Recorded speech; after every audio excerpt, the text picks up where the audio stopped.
మౌనము నన్ను ఆకర్షింపగా, అల్లరితనము నా చుట్టూ చేరగా, ఓటమి నా బ్రతుకును హేళన చేయగా, నీ కృపతో నన్ను బలపరచితివే.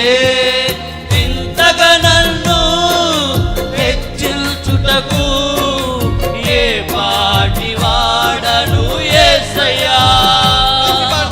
ఇంతగా నన్ను హెచ్చించుటకు ఏ పాటి వాడను యేసయ్యా.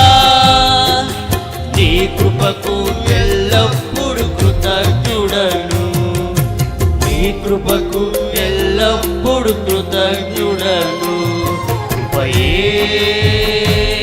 కృపయే